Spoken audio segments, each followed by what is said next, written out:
Gangguan sistem imun seperti autoimun dan infeksi kronis kini semakin meningkat. Kondisi ini mendorong kebutuhan akan terapi imun yang lebih aman, efektif, dan berasal dari bahan alami. Terapi imun konvensional sering memberi efek samping, sementara pandemi global menunjukkan betapa pentingnya sistem imun yang kuat.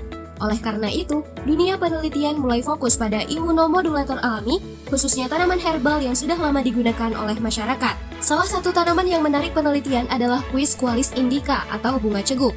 Tanaman ini dikenal dalam pengobatan tradisional, namun potensi imunomodulatornya belum pernah dikaji secara komprehensif.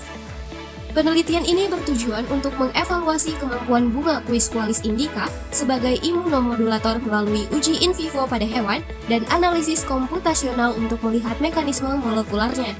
Studi ini memiliki kebaruan penting.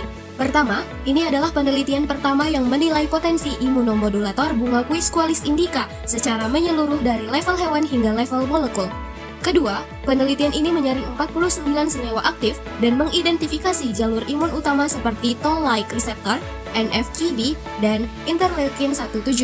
Ketiga, dua senyawa yaitu asam muramat dan asam N-asetilneuraminat terbukti memiliki ikatan kuat dengan protein imun kunci. Hasil dari penelitian ini adalah, pada proses ekstraksi menghasilkan rendemen sebesar 14,9% yang menunjukkan proses optimal. Pada uji titer antibodi, dosis 750 mg per kilogram berat badan menunjukkan nilai titer sebesar 4,08 yang sudah termasuk dalam kategori protektif. Hal ini membuktikan bahwa ekstrak dapat meningkatkan respons imun humoral. Pada uji fagositosis, waktu paruh eliminasi karbon menurun seiring peningkatan dosis. Dosis tertinggi menghasilkan waktu 20,87 menit yang mendekati kontrol positif. Artinya, aktivitas fagosit meningkat secara signifikan. Dari seleksi kemiripan obat menggunakan Swiss ADME dan ADMET Lab 3.0 menghasilkan identifikasi 7 senyawa sebagaimana dirinci dalam tabel berikut. Pada gambar 2, menunjukkan grafik eliminasi tes tengah karbon dan perbedaan signifikan antar kelompok. Pada grafik tersebut juga terlihat penanda statistik berupa huruf A dan A per B yang menunjukkan kelompok yang berbeda signifikan dengan kontrol dan kontrol positif. Kemudian, hasil analisis farmakologi jaringan memperlihatkan bahwa senyawa aktif yang tersaring dari Quisqualis indica berinteraksi dengan total 36 gen, membentuk jaringan yang sangat rapat. Hubungan antar protein target ini ditampilkan dalam gambar 3 dengan bagian A berupa diagram Venn yang menunjukkan irisan gen dan bagian B berupa jaringan interaksi gen.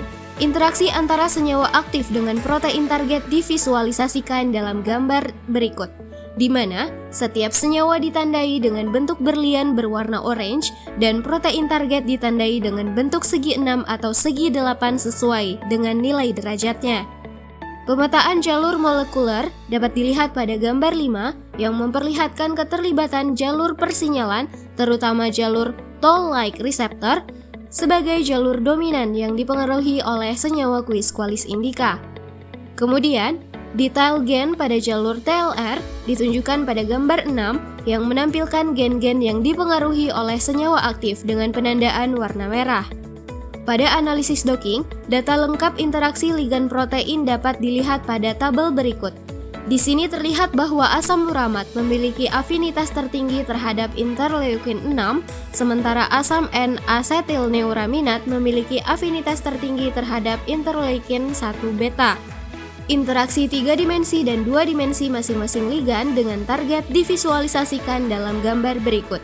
Terakhir, stabilitas kedua ligan melalui simulasi dinamika molekul dapat dilihat pada gambar 8 yang menunjukkan grafik energi kinetik, energi potensial, energi total, dan suhu. Dari grafik tersebut terlihat bahwa kedua ligan mencapai kestabilan sistemik seiring jalannya simulasi.